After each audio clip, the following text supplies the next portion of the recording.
The law in Canada at the time was conscription. We had to go, able people had to go in when they was 17. When I finished my schooling, I had nowhere to go, so the service was open to join up, so that's why I joined up. 18 when I joined up. I joined up on my birthday. 1940, I volunteered. I was 19. I joined the Army in 1940. I didn't like it. I didn't like the route, so I managed to get a discharge. And then I joined the Navy, and the rest is history. As soon as I became of age, I volunteered for active service. Dad put his hand on my shoulder and said, "Good boy," and mother wept. I was told to report at April 29th, 1943. I was 18. I had my 19th birthday when I was still in the Air Force. I got there when I was 12. I went to school till I was 17. I did some work for a few months till I turned 18, and then I enlisted in the Marines. Just graduated. No, we volunteered. We were definitely in the Army. We were in the Army as final year medical students. I joined the Calgary Highlanders back in 1936. Of course, I had to lie to say I was older. But being the age of 18, they did not want to ship because of my age of 18 until I became of 19. So when I became of age of 19, then I was shipped down to divert for brigade training, and then left in the month of March 44 to land over in Liverpool, England. Well, I took my small vehicle training in Morecambe and Blackpool for a month. And from there, I was sent to Pwllheli, North Wales. My first action was just north of Artona, Casino. Casino was a large battle, and it was a bad one for us. It was a bad one for everybody. For D-Day, we lost 7 ships, 7 vessels. We thank God that we weren't blown up. We went in quickly, hit hard and fast, and created maximum destruction in a short period of time.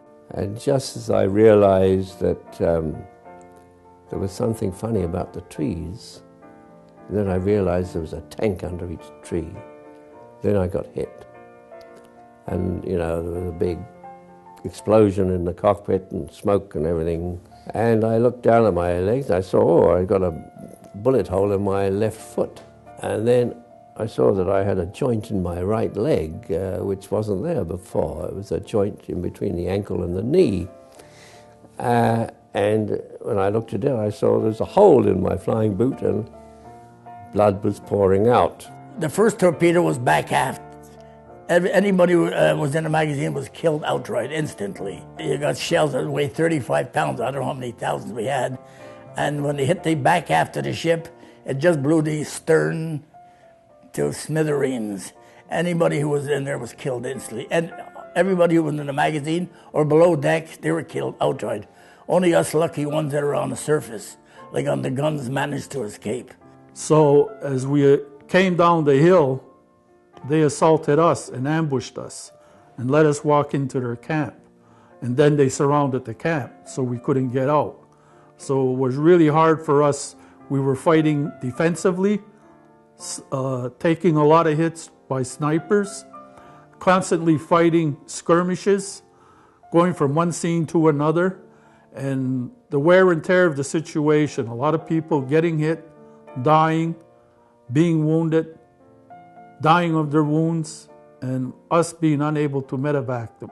And sure enough, at 3 o'clock, boom, boom, boom, and 15 minutes later, 3 of the worst casualties I'd ever seen in my life.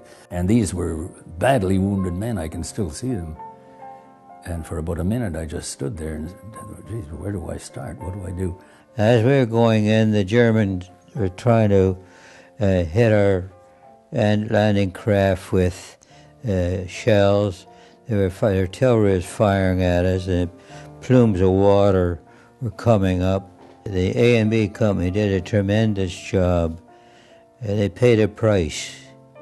but they knocked out most of the machine guns and defensive posts. But I looked out at 6 o'clock in the morning on June the 6th as dawn approached, and I saw more ships than I ever imagined existed. Our landing craft hit a mine and sank.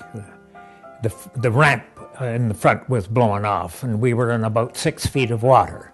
And under the seawall, I see many German prisoners, plus dead and dying soldiers of ours. We lost half the squadron in the last 6 weeks of the war. The fat cats were sitting behind their desks saying, "Maximum effort, gentlemen." And we were part of the maximum effort. Your anti-aircraft were murderously accurate. They said, there are no atheists in foxholes. And I can assure you, there were none in the air as well. We were attacked by a German night fighter. The aircraft was caught fire. Two inboard engines were on fire, and we were ordered to bail out. No time to do anything or argue. I saw the people, it was enough. The smell, it was enough. I saw people being buried in these gigantic fosse. We saw that they were doing it at the time with bulldozers and pushing all the bodies in. I said, it was awful. And I saw generals, American generals, tough sons of bitches, and English generals and Canadian generals walking out of that camp crying. Really, there was nothing really. At that age, you don't really think about that, you know? The reality of it is not really there when you're 17, 18, 19 years old. It's hard to forget. And that's why for 55 years we never mention it, because it was too horrible to. You have to be there. You have to smell it, touch it, and feel it to know what you went through. And I hope that this younger generation never go through it. That's why I'm here today to tell you of my experience, and hopefully that it'll never happen in our year. Well, I remember all the boys we joined together and went overseas, and a lot of them never came back. And the atrocities of war, this is what I remember on November the 11th, and how few of us are left every year. So many have gone.